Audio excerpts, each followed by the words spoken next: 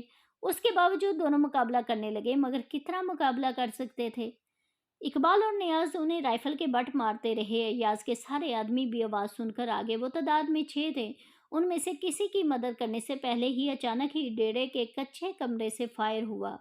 گولی اقبال کے کاندھے پر لگی تو نیاز نے ایاز کے سینے پر رائفل رکھ دی۔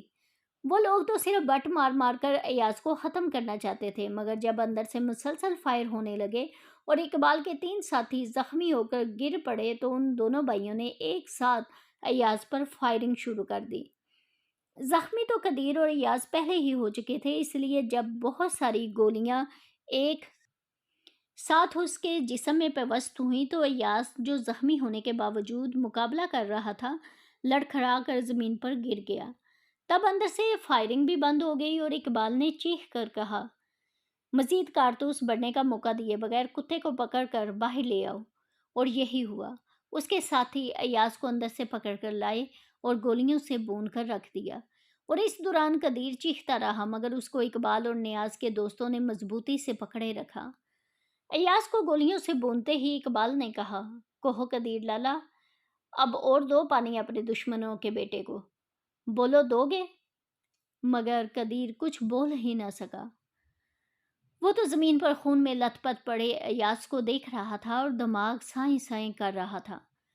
بغیرت، نیاز نے آگے بڑھ کر منہ پر تھوک دیا، تو باز نہیں آیا تھا اپنی ان حرکتوں سے؟ اب انجام دیکھ لیا؟ اب مہر خالد کے ہاتھوں اپنے انجام کا انتظار کرو کہ تمہارا انجام بھی مہر خالد اپنے بیٹے ایاز جیسا ہی کرے گا۔ پھر وہ جس طوفانی رفتار سے آئے تھے اسی طوفانی رفتار سے واپس چلے گئے۔ قدیر نے زخمی ہونے کے باوجود جھک کر ایاز کو دیکھا۔ وہ ابھی سانس لے رہا تھا مگر آنکھیں بند تھیں۔ دیکھو ایاز زندہ ہے، جلدی سے اس کے گھر اطلاع کرو تاکہ اس کو اسپتال لے کر جا سکے، جلدی کرو، خدا کے لیے جلدی کرو، قدیر نے پاگلوں کی طرح چیختے ہوئے بولا۔ سردار خود بھی بہت زخمی تھا، مگر اپنے آدمیوں میں قدیر کے بعد صرف وہی ہوش میں تھا۔ وہ لڑکھڑاتا ہوا گھر کی طرف بھاگا تو قدیر نے جھک کر پھر ایاز کی طرف دیکھا تو 2 دن بعد زندگی کا نیا سفر شروع کرنے والا ایاز آج اپنے آخری سفر کا آغاز کر چکا تھا۔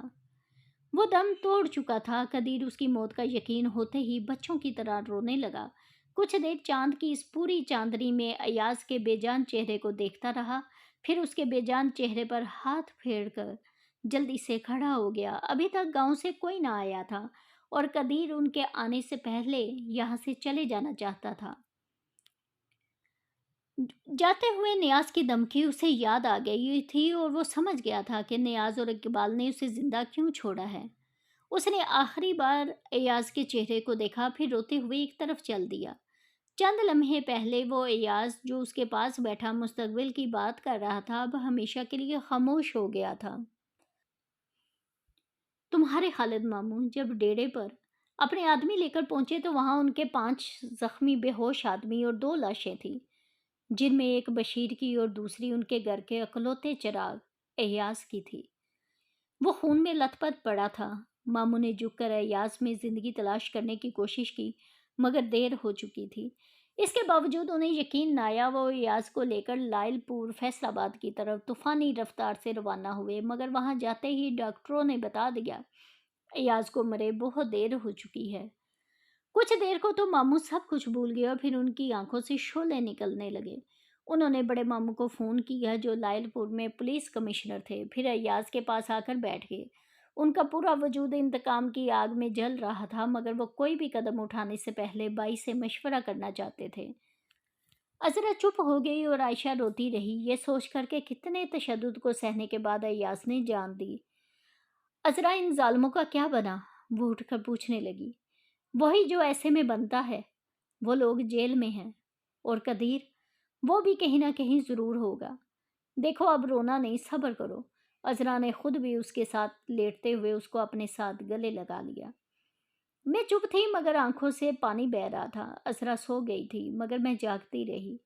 ایاز کی بے رحم موت کا سن کر بھلا میں کیسے سو سکتی تھی کہ وہ اپنے ساتھ ہی میری نیندیں، میرا وزن، میرا کھانا پینا سب کچھ لے گیا تھا، میری ساری خوشیاں لے گیا تھا۔ ایسے میں مجھے بھلا نیند کیسے آ سکتی تھی؟ صبح ہونے تک مجھے پھر تیز بخار ہو چکا تھا کہ میں مکمل بے ہوش نہ تھی مگر پوری طرح ہوش میں بھی نہ تھی۔ اسی نیم بے ہوشی میں بہت سارے دن گزر گئے۔ گھر والے ہر طرح سے میرا خیال رکھتے مگر میں کسی طرح بھی ٹھیک ہونے کا نام نہ لے رہی تھی۔ روزانہ شام کو چچا اور چچی بھی مجھے دیکھنے آتے۔ اس دن میری طبیعت ذرا بہتر تھی۔ عذرا نے زبردستی غسل کروا کے لباس تبدیل کروایا، پھر میرے بالوں میں کنگھی کر کے مجھے برآمدے میں جہاں دھوپ تھی لا کر بٹھا دیا۔ مارچ کا مہینہ شروع ہو چکا تھا مگر سردی میں گاؤں کی کھلی اور پھر نہر قریب ہونے کی وجہ سے کوئی کمی نہ آئی تھی۔ دن میں کبھی کبھی محسوس ہوتا تھا کہ موسم بدل رہا ہے مگر رات ویسی ہی جاڑوں کی رات جیسی سرد تھی۔ عذرا مجھے بٹھا کر اندر کام میں لگ گئی۔ اماں گاؤں میں کوئی فوت ہو گیا ان کے یہاں گئی ہوئی تھی جبکہ ابا باغات پر۔ پرویز بھائی کا ہاؤس جاب شروع ہو چکا تھا، وہ بھی لاہور جا چکے تھے اور ساتھ میں فیروز بھائی بھی۔ وہ اور پرویز بھائی ایک ہی پیشے سے وابستہ تھے، ان دونوں نے ایک ہی کالج میں تعلیم حاصل کی تھی اور اب دونوں لاہور کے ہی کسی ہاسپٹل میں ہاؤس جاب کر رہے تھے۔ وہ دونوں باری باری گاؤں بھی دیکھنے آتے رہتے تھے۔ نوری نے بتایا کہ وہ لوگ مجھے یاز کے 7ویں کے بعد بے ہوش حالت میں برج کلاں واپس لائے تھے اور باری باری عذرا، پرویز اور فیروز بھائی رات دن میرے کمرے میں ڈیوٹی دیتے تھے۔ بے ہوشی کی حالت میں انہوں نے مجھے ایک لمحے کے لیے بھی اکیلے نہ چھوڑا تھا اور اماں نفل پڑھ پڑھ کر دن رات میری صحت یابی کی دعائیں مانگتی تھی۔ محض میری وجہ سے وہ تینوں ایاز کے چہلم میں بھی شامل نہ ہوئے کہ بعد میں مجھے نہ کچھ ہو جائے۔ حالانکہ اب تک میری حالت کافی سنبھل گئی تھی۔ نوری نے مجھے بتایا تھا ایاز کی موت کی اطلاع صبح 10 بجے باغ پر موجود ابا کو مل گئی تھی مگر وہ سیدھے گھر نہ آئے تھے۔ وہ پریشان تھے کہ اس اطلاع کو کیسے اپنی بیوی اور بچی کو دیں جو 3 دن بعد دلہن بننے والی تھی۔ انہوں نے آدمی بھیج کر چچا اور فیاض وغیرہ کو بلایا جبکہ فیروز اور پرویز شہر قصور کسی کام سے گئے ہوئے تھے۔ چچا نے سن کر کہا، میری تو اپنی سمجھ میں نہیں آتا کہ تمہیں کیا بتاؤں۔ تب پرویز اور فیروز بھی شہر سے آگے۔ بہت سوچنے کے بعد سب نے مل کر یہ طے کیا کہ ماموں خالد کی بیماری کا بہانہ کر کے سب کو وہاں لے جائیں جبکہ فیاض باقی سب کو لے کر پہلے کار میں روانہ ہو جائیں تاکہ اماں کو کوئی شک نہ ہو۔ چچا نے کہا کہ عائشہ کو ساتھ لے جانے کی ضرورت نہیں مگر اس موقع پر فیروز بھائی نے کہا تھا آخری بار اس کو ایاز کا منہ دیکھنے سے محروم نہ رکھا جائے۔ ایسا شاید انہوں نے اس لیے کہا تھا کہ وہ جانتے تھے مجھے ایاز سے بہت محبت ہے۔ نوری اور کشور کو پرویز بھائی نے الگ بلا کر سب کچھ بتا دیا تھا اور اب مجھے سمجھ آئی تھی کہ ہمارے جانے پر کشور رو کیوں رہی تھی۔ ہو سکتا ہے میں یاز کی موت کو بھولنے کی کوشش کرتی مگر جب اس پر کیا جانے والا تشدد یاد آتا تو میری آنکھوں سے خود بخود پانی بہنے لگتا۔ اس وقت بھی یہی ہوا تھا۔ یہ سوچتے ہی کہ یاس نے کتنی اذیت سے موت کو گلے لگایا میری آنکھیں پانی سے بھر گئیں۔ عائشہ، فیروز کی آواز سن کر میں چونک پڑی۔ سر اٹھا کر دیکھا، وہ میرے قریب نہ جانے کب سے کھڑے مجھے دیکھ رہے تھے۔ میں تو اپنے ہی خیالوں میں گم تھی۔ ایاز کی یاد مجھے ادھر ادھر کچھ دیکھنے یا سوچنے کا موقع ہی کب دیتی تھی اور میں اس کے علاوہ کچھ دیکھنا اور سوچنا بھی نہ چاہتی تھی۔ وہ جو میری محبت تھا، میرا بچپن کا منگیتر تھا، وہ جس کے ساتھ زندگی گزارنے کے خواب میں دن رات سوتے جاگتے دیکھا کرتی تھی، وہ اچانک بغیر کچھ بتائے مجھے چھوڑ کر چلا گیا تھا اور اب میں نہ روتی تو کیا کرتی؟ عائشہ، فیروز بھائی میرے قریب بیٹھ گئے تو میں ان کو دیکھنے لگی۔ دیکھو، زیادہ سوچنا اچھا نہیں ہوتا، انہوں نے آہستہ سے کہا۔ میں نے جواب میں کچھ نہ کہا، سپاٹ نظروں سے ان کو دیکھتی گئی۔ شہر چلو گی؟ فیروز نے پوچھا اور میں نے فوراً نفی میں سر ہلا دیا۔ چلی جاؤ عائشہ، سیر کرنے سے تمہاری صحت اچھی ہوگی، عذرا نے کہا۔ نہیں چاہیے مجھے اچھی صحت، مجھے تو موت چاہیے، میں نے اونچی آواز میں کہا اور دونوں ہاتھوں میں منہ چھپا کر رونے لگی۔ عائشہ، خدا کے لیے چپ ہو جاؤ، فیروز بھائی نے میرے دونوں دونوں ہاتھ چہرے سے ہٹا دیے بلکہ اپنے ہاتھوں میں لے لیے۔ میں نے بھیگی آنکھوں سے ان کو دیکھا تو وہ بولے، بہت محبت تھی تمہیں یاس سے عائشہ؟ ہاں، میں اس بات میں سر ہلا کر روتی گئی۔ فیروز بھائی میری بات سن کر کچھ دیر خاموش نظروں سے مجھے دیکھتے رہے، پھر گہری سانس لیتے ہوئے بولے، اگر تمہیں یاس سے محبت ہے تو پھر رویا نہ کرو۔ کیوں؟ میں نے روتے روتے معصومیت سے پوچھا۔ اس لیے عائشہ کہ تمہارے رونے سے یاس کی روح کو تکلیف ہوتی ہوگی۔ وہ بھی تو تم سے محبت کرتا تھا اور بڑا خوش قسمت تھا جسے تمہاری محبت ملی۔ میرے رونے سے یاس کو تکلیف ہوتی ہوگی؟ میں نے پوچھا۔ ہاں، میں سچ کہہ رہا ہوں۔ فیروز بھائی نے میرے دونوں ہاتھ چھوڑ دیے۔ تب میں نے اپنے آنسو پونچھ ڈالے اور عہد کیا کہ اب میں کبھی نہیں روؤں گی، مگر ایسا نہ ہوا۔ وہ جب بھی مجھے یاد آتا میری آنکھوں سے آنسو ٹپ ٹپ گرنے لگتے، مجھے خود پر اختیار نہ رہتا۔ اسی طرح 6 ماہ گزر گئے، میری طبیعت کچھ بہتر رہنے لگی تھی۔ اس دن میں اپنے کمرے میں بیٹھی کتاب پڑھ رہی تھی۔ یہ بچوں کی کہانیوں کی کتاب تھی، اور ایسی بہت ساری کتابیں فیروز اور پرویز بھائی لاہور سے آتے ہوئے میرے لیے لانے لگے تھے۔ میں کتاب پڑھ ہی رہی تھی کہ اچانک ماموں خالد کی آواز سنائی دی۔ وہ سلام کے بعد اماں سے میری خیریت پوچھ رہے تھے۔ اب تو پہلے سے بہتر ہے، اماں نے ان کو بیٹھنے کا کہتے ہوئے بتایا۔ پھر نوری سے کہا کہ وہ باغ سے جا کر میرے ابا کو بلا لائے۔ نوری اسی وقت چلی گئی اور اماں ماموں سے مامی، مسرت اور ندرت وغیرہ کا پوچھنے لگی، مگر ان کی یہ زندگی موت سے بدتر ہے۔ بھلا ماں جوان بیٹے اور بہن جوان بھائی کی موت برداشت کر سکتی ہے، جبکہ ہو بھی ایک ہی بیٹا؟ بس یہ سمجھو موت کے انتظار میں زندہ ہیں ہم سب۔ ہاں، اماں نے بھیگی آواز میں کہا، خدا کسی دشمن کے ساتھ بھی ایسی نہ کرے جو ہمارے ساتھ ہوا ہے، مگر وہ مالک ہے، ہم کیا کر سکتے ہیں۔ اتنے میں ابا پرویز اور فیروز بھائی کے ساتھ چلے آئے۔ بیٹھتے ہی انہوں نے پہلے سب کی خیریت پوچھی، پھر آنے کی وجہ تو ماموں نے کہا، آج پیشی تھی، جج کو حکم سنانا تھا۔ کیا بنا؟ پرویز بھائی نے بے چینی سے پوچھا۔ تینوں کو پھانسی کی سزا ہو گئی ہے، ماموں نے سکون بھرے لہجے میں کہا۔ چند سائتوں کے لیے گہرا سکوت چھا گیا، پھر پرویز بھائی نے کہا، ماموں یہ تو زیادتی ہے، ظلم ہے، اور ہمارے ساتھ جو ہوا اس کو کیا کہتے ہو؟ انہوں نے زہر خند سے پوچھا۔ وہ بھی ظلم تھا اور ظالموں کو سزا ملنی چاہیے، مگر ماموں جان، قدیر تو بے قصور ہے، آپ یہ بات اچھی طرح جانتے ہیں۔ وہ یاز کا دوست تھا اور اس کا جرم صرف یہی تھا، اس کا جرم یہ بھی تھا کہ وہ دین محمد کا بیٹا ہے، اس دین محمد کا جو ہمارا دشمن ہے، اس دین محمد کا جو اپنی اوقات بھول کر چودھری بن گیا تھا، وہ دین محمد جس کی وجہ سے میرے گھر کا اکلوتا چراغ گل ہو گیا، میرا وارث مر گیا، میرا ایک ہی بیٹا تھا، میرا نام لیوا، مجھے بے نام کر گیا، بلکہ کر دیا گیا۔ تو جب میں بے نام ہو چکا ہوں تو پھر دین محمد نام والا کیوں رہے؟ دین محمد کا کوئی وارث کیوں زندہ رہے؟ یہ اندھیرا میرے ہی گھر کیوں رہے؟ میں اس کو دین محمد کے گھر تک بھی نہ لے جاؤں گا؟ ہاں، میری ہی بیوی کیوں بیٹے کو رات رات بھر جاگ کر پکارے اور نہ پا کر قبرستان کے چکر لگائے؟ یہ سب اب دین محمد کے ساتھ بھی ہوگا۔ اس نے میرے ایک بیٹے کی جان لی ہے، میں اس کے تینوں بیٹوں کی جان لوں گا۔ میں اس کو اپنی طرح بے نام کروں گا، میں اس کا نام لیوا بھی نہیں رہنے دوں گا۔ جو آگ میرے اندر اور میرے گھر میں لگی ہے، میں اس کو دین محمد کے گھر اور اس کے اندر تک پہنچا کر دم لوں گا۔ میں اقبال، نیاز اور قدیر کی پھانسی تک چین سے نہیں بیٹھوں گا۔ ماموں کی آنکھوں سے شعلے نکلنے لگے۔ وہ چپ ہوئے تو کوئی کچھ نہ بولا، اور میں حیرت سے سوچ رہی تھی یہ سب کیا ہے۔ کچھ باتوں کی سمجھ آئی تھی، کچھ کی نہیں۔ میں صاف کچھ نہ سمجھ سکی تھی، مگر اتنا سمجھ گئی تھی کہ قدیر کو بھی ماموں جان دین محمد کا بیٹا سمجھ کر سزا دلوانا چاہتے تھے، مگر وہ تو ایاز کا دوست تھا۔ اور یہ عذرا تو کہتی تھی قدیر ماموں کے ڈیرے پر پہنچنے سے پہلے ہی ایاز کو چھوڑ کر چلا گیا تھا اور اس کا پتہ نہیں وہ کہاں گیا ہے۔ میں کھڑکی کے پاس سے ہٹ کر بستر پر بیٹھ گئی اور قدیر کے بارے میں سوچنے لگی۔ اس کو اپنے بھائیوں کے ساتھ پھانسی کی سزا ہوئی تھی، مگر کیوں؟ میں اور سوچنا چاہتی تھی، مگر اسی وقت ماموں اماں کے ساتھ اندر آئے، مجھے پیار کیا، تسلی دی، کچھ دیر بیٹھے، باتیں کرتے رہے، پھر اٹھ گئے اور اسی وقت وہ چلے بھی گئے۔ ان کے جاتے ہی میں نے عذرا کو آواز دی، کیا بات ہے میری جان؟ عذرا نے کمرے میں داخل ہوتے ہی مسکرا کر کہا، مجھے قدیر کے بارے میں بتاؤ، میں نے اسپاٹ لہجے میں کہا۔ کیا بتاؤں؟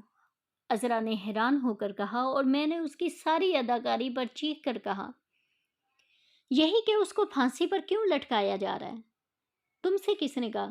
میں سب کچھ اپنی کانوں سے سن چکی ہوں، ایک ایک بات سنی ہے میں نے ماموں خالد کی۔ اب مجھ سے کچھ نہ چھپاؤ، خدا کے لیے مجھے بتاؤ اس کے ساتھ ایسا کیوں ہوا؟ مجھے سب کچھ صاف بتا دو، بھائی ہے وہ میرا، بھائی کہا تھا میں نے اسے، اور پھر سچ مجھ سمجھ بھی لیا تھا۔ صبر کرو عائشہ، اب تو کچھ بھی نہیں ہو سکتا۔ عذرا کی آواز نم تھی۔ صبر تو میں کر ہی رہی ہوں، مگر اب تم مجھے سب کچھ صاف صاف بتا دو کہ یہ سب کیسے ہوا۔ قدیر تو چلا گیا تھا، وہاں سے پھر پکڑا کیسے گیا؟ میں نے تمہیں بتایا تھا نا کہ ماموں خالد کے آنے سے پہلے ہی قدیر وہاں سے ہٹ گیا تھا، کہ وہ دین محمد کا بیٹا تھا۔ بے شک ایاز سے اس کی دوستی تھی، مگر بہرحال اب وہ ان قاتلوں کا بھائی تھا جنہوں نے ایاز کو بے دردی سے موت کے گھاٹ اتار دیا تھا۔ اب سوچتی ہوں وہ واقعی بہت عقل مند تھا، اس نے اچھا کیا۔ اگر اس وقت وہ ایاز کی لاش کے پاس بیٹھا ماموں کو مل جاتا تو ماموں اس کو بھی لاش میں بدل دیتے۔ خیر، ماموں ایاز کو شہر کے ہاسپٹل لے گئے، مگر وہ مر چکا تھا۔ وہاں سے خالد ماموں نے تمہارے کمشنر ماموں رزاق کو فون کیا۔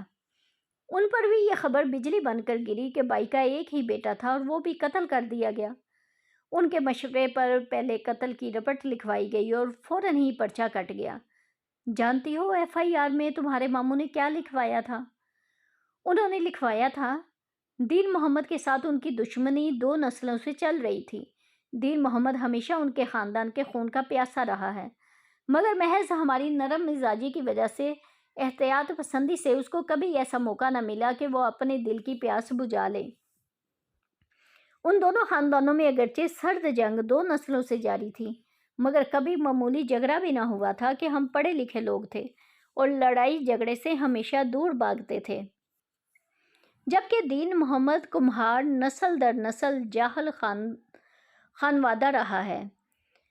جب دین محمد نے دیکھا کہ اس طرح کوئی بات نہیں بن سکتی تو انہوں نے اپنے بڑے بیٹے کو میرے بیٹے سے دوستی کرنے کا مشورہ دیا۔ آخر قدیر کی میرے بیٹے سے دوستی ہو گئی اور دین محمد اور اس کے بیٹے ایاز کو قتل کرنے کے منصوبے بنانے لگے۔ وقوعے کے روز قدیر نے جان بوجھ کر پانی میرے کھیتوں میں ڈالا تاکہ جھگڑے کی وجہ پیدا ہو سکے، اور پھر اپنے بھائیوں کے ساتھ مسلح ہو کر ڈیرے پر آ گیا۔ آتے ہی اس نے میرے بیٹے پر پانی کی چوری کا الزام لگایا اور اس کے ساتھ جھگڑا شروع کر دیا۔ ڈیرے پر موجود ہمارے آدمی ایاز کو بچانے کے لیے آگے بڑھے تو اس نے اسی وقت گولیوں سے بون دیا، جبکہ دوسرے زخمی کر دیے گئے۔ خوب تشدد کے بعد جب ایاز زخمی ہو کر گر پڑا تو قدیر نے سب سے پہلے اس پر فائرنگ کی۔ سب بھائی اس پر فائرنگ کرتے فرار ہو گئے اپنے آدمیوں کے ساتھ۔ میرا ایک مجھے اطلاع کرنے کے لیے گھر آیا، اور جب میں ڈیرے پر پہنچا تو میرے گھر کا چراغ بجھ چکا تھا۔ گواہوں میں ماموں نے اپنے 5 زخمی ہونے والے آدمیوں کے نام لکھوائے۔ ان سب باتوں سے فارغ ہو کر وہ میت لے کر گاؤں واپس آئے اور پولیس کے چھاپے مار دستے دین محمد کے گھر اور ڈیرے کی طرف روانہ کر دیے گئے کہ پولیس تو تمہارے ماموں کی ایک طرح سے گھر کی تھی۔ قدیر کا بتاؤ، وہ تو وہاں سے چلا گیا تھا، میں نے بے چینی سے پوچھا۔ بتاتی ہوں۔ دین محمد کے گھر چھاپا مارا گیا تو صرف دین محمد اور اس کی بیوی ملے، جبکہ ڈیرے پر چھاپا مارنے سے اس کے دونوں ستیلے بھائی بھی مل گئے۔ پولیس نے انہیں پکڑا تو انہوں نے اس واقعے سے لا علمی کا اظہار کیا، مگر پولیس ان تینوں باپ بیٹوں کو پکڑ کر لے گئی۔ تاہم قدیر کی تلاش پوری رات جاری رہی اور دن چھاپے مارتی رہی، مگر وہ نہ ملا۔ لیکن جب ایاز کی نماز جنازہ پڑھی جا رہی تھی تو وہ نہ جانے کس طرح آ کر اگلی لائن میں کھڑا ہو گیا۔ وہ خود بے حد زخمی تھا، کپڑے تک پھٹ چکے تھے۔ اس کے بھائیوں نے اس پر بھی خوب تشدد کیا تھا، جبکہ وہ نماز جنازہ شروع ہونے کے بعد اس میں شامل ہوا تھا، اس لیے کوئی اس کو کچھ نہ کہہ سکا۔ تاہم پولیس والے اسے دیکھ چکے تھے اور ایاز کے سارے خاندان والے بھی، مگر نماز شروع ہو چکی تھی، اس لیے وہ سب چپ رہنے پر مجبور تھے۔ پھر نماز جنازہ ختم ہوتے ہی قدیر تیزی سے میت کے قریب گیا اور چہرے سے کفن ہٹا دیا اور اپنے زخمی ہاتھوں میں ایاز کا چہرہ تھام کر بولا، دوست، میرے عزیز از جان دوست، افسوس میں تمہاری مدد نہ کر سکا۔ افسوس میں تمہیں نہ بچا سکا، مجھے معاف کر دینا دوست۔ تب اچانک ماموں کے اشارے پر پولیس نے اسے پکڑ لیا تو اس نے مڑ کر اپنے پاس کھڑے پرویز اور فیروز کو دیکھتے ہوئے کہا، یار مجھ پر اتنی مہربانی کر دو کہ یاس کی قبر پر ایک مٹھی مٹی میں بھی ڈال سکوں، اس کو اپنی آخری آرامگاہ میں اترتے ہوئے میں بھی دیکھ سکوں، پھر جو چاہے میرے ساتھ سلوک کرنا، مگر ایاز کو اس کے دائمی گھر میں پہنچانے کے بعد۔ ماموں قدیر کی بات ماننا نہیں چاہتے تھے، مگر پرویز اور فیروز کی وجہ سے وہ مان گئے اور ایاز کے دفن ہوتے ہی وہ ایک مٹھی مٹی ڈال کر پولیس کے ساتھ چلا گیا۔ جاتے جاتے اس نے پرویز سے کہا، میں فرار نہیں ہوا تھا، صرف چھپ گیا تھا یہی قبرستان میں آ کر، کیونکہ میں اچھی طرح جانتا تھا پولیس مجھے ضرور پکڑے گی اور اس طرح میں اپنے دوست کے آخری دیدار سے محروم رہ جاتا، جبکہ میں نماز جنازہ میں شامل ہونا چاہتا تھا، اسے اپنے سامنے رخصت کرنا چاہتا تھا کہ وہ میرا گہرا دوست تھا۔ اتنا کہہ کر وہ بچوں کی طرح پھوٹ پھوٹ کر رونے لگا اور پولیس اس کو گھسیٹتی ہوئی لے گئی۔ کیا ماموں کو نہیں معلوم تھا کہ وہ بے گناہ ہے؟ میں نے روتے ہوئے پوچھا۔ معلوم تھا، ان کے زخمی آدمیوں نے ان کو سب کچھ صاف صاف بتایا تھا، مگر ان کے دل میں ایک ہی بات تھی اور ہے کہ اگر میرا وارث نہیں رہا تو دین محمد کا بھی نہیں رہنا چاہیے۔ اب اگر وہ قدیر کو چھوڑ دیتے ہیں تو پھر دین محمد کی نسل تو باقی رہتی ہے، دین محمد کا نام لیوا قدیر کی شکل میں بچ جاتا ہے، جبکہ وہ خود تو بے نام ہو چکے ہیں کہ ان کا ایک ہی بیٹا تھا جس کی جان قدیر کے بھائیوں نے لی تھی۔ فیروز اور پرویز نے ان کو بہت سمجھایا کہ وہ ایسا نہ کریں کہ یہ ظلم ہے، جبکہ وہ اچھی طرح جانتے ہیں کہ قدیر بے گناہ ہے، وہ ایاز کا دوست تھا، یہ سوچ کر ہی وہ اس کو معاف کر دیں، اس کو چھوڑ دیں۔ مگر ماموں کہتے ہیں اگر میرا بھی ایک اور بیٹا ہوتا تو بے شک میں قدیر کو چھوڑ دیتا، مگر اب ناممکن ہے، اب اس کو بھی پھانسی پر لٹکنا ہوگا، تب ہی میرا انتقام پورا ہوگا۔ قدیر نے ماموں کے ظلم پر کچھ نہیں کہا۔ میں نے حیرت سے پوچھا، نہیں وہ چپ ہے، آخری باتیں وہی اس نے کی ہیں جو قبرستان سے پولیس اسٹیشن جاتے ہوئے پرویز اور فیروز سے کی تھی۔ اس کے بعد وہ ایسا چپ ہوا کہ پھانسی کی سزا سن کر بھی چپ ہے۔ اس کے بھائیوں نے پکڑے جانے کے بعد یہ بیان دیا تھا کہ وہ دونوں بھائی بے قصور ہیں۔ انہوں نے کہا ان کا باپ ایک طویل عرصے سے مہر خالد کے خاندان کو تباہ کرنے کے منصوبے بناتا رہا ہے، اسی لیے اس نے قدیر کو ایاز سے دوستی کرنے کا مشورہ دیا تھا، اور یہ کہ ان کے باپ اور قدیر نے مل کر ایاز کو ختم کیا ہے۔ وہ دونوں بھائی تو اپنے ڈیرے پر بے خبر سو رہے تھے اور حقیقتاً ان کا منصوبہ یہی تھا کہ قدیر کے ساتھ ساتھ باپ سے بھی جان چھڑوا لی جائے، مگر تمہارے ماموں نے اس سارے کیس میں کہیں بھی دین محمد کا نام نہ آنے دیا اور سارا زور اس کے تینوں بیٹوں پر رکھا ہے کیونکہ وہ دین محمد کو زندہ رکھنا چاہتے ہیں۔ ان کا بیان سن کر بھی قدیر چپ رہا اور جب پولیس نے قدیر کو جواب دینے کو کہا وہ تب بھی کچھ نہ بولا۔ وہ پولیس، وکیلوں، عدالت کے ہر سوال جواب میں چپ رہا اور جب اپنے بھائیوں کے ساتھ اسے بھی پھانسی کی سزا ہو گئی وہ تب بھی چپ ہے، نہ جانے کیوں۔ ابا بتاتے تھے کہ ایسے کیسوں میں عام طور پر یہی ہوتا ہے، اور ایک مجرم کو اگر پھانسی ہوتی ہے تو دوسرے کو عمر قید اور تیسرے کو رہا کر دیا جاتا ہے یا پھر اسے بھی قید ہو جاتی ہے، مگر تمہارے ماموں کی اپروچ تھی۔ آخر پولیس کمشنر کے بھائی تھے، پھر 3 بھائی فوج میں تھے، تمہارے ماموں کی سروس بہت زیادہ تھی، اسی لیے ایک تو اس مقدمے کا فیصلہ 6 ماہ بعد ہی ہو گیا، ورنہ ایسے کیس 3-4 سال تو ضرور چلتے ہیں، اور پھر فیصلہ بھی وہی ہوا جیسا تمہارے ماموں چاہتے تھے۔ عذرا چپ ہو گئی، کچھ دیر بعد روتے ہوئے بولی، تمہارے بھائی اور فیروز بھائی کئی دفعہ قدیر سے ملنے جیل گئے ہیں، انہوں نے قدیر کو بہت سمجھایا کہ وہ صرف ایک بار یہ کہہ دے کہ وہ بے گناہ ہے، یہ قتل اس نے نہیں کیا، تو پھر وہ اپنے خون کے رشتے کو بھول کر خود وکیل کر کے اس کو بچانے کی کوشش کریں گے۔ مگر وہ کیا کہتا ہے وہ؟ میں نے جلدی سے پوچھا۔ کچھ بھی نہیں، میں نے تمہیں بتایا تو ہے، وہ بولتا ہی نہیں، اس نے چپ کا روزہ رکھ لیا ہے، شاید ہمیشہ کے لیے۔ ماموں کو آپ سب سمجھاتے کیوں نہیں؟ ان کو بتاتے کیوں نہیں کہ وہ ایاز کا دوست ہے اور ایاز کی روح اپنے دوست سے یہ سلوک دیکھ کر بے چین ہوتی ہوگی؟ ان کو سب نے سمجھایا مگر وہ کچھ نہیں سمجھتے، انتقام میں پاگل ہو رہے ہیں۔ ارے تو پھر مجھے بھی پھانسی لگا دو، میں حلق کے بل چیخی۔ عائشہ، عذرا نے میرا سر پکڑ کر اپنے سینے سے لگانے کی کوشش کی۔ چھوڑو مجھے، اگر دوستی کا انجام یہ ہے تو محبت کا انجام بھی یہی ہونا چاہیے، مجھے بھی پھانسی لگنا چاہیے۔ میں چیخ چیخ کر رونے لگی۔ فیروز اور پرویز بھائی بھاگتے ہوئے اندر داخل ہوئے، ان کے پیچھے اماں بھی تھیں۔ کیا ہوا؟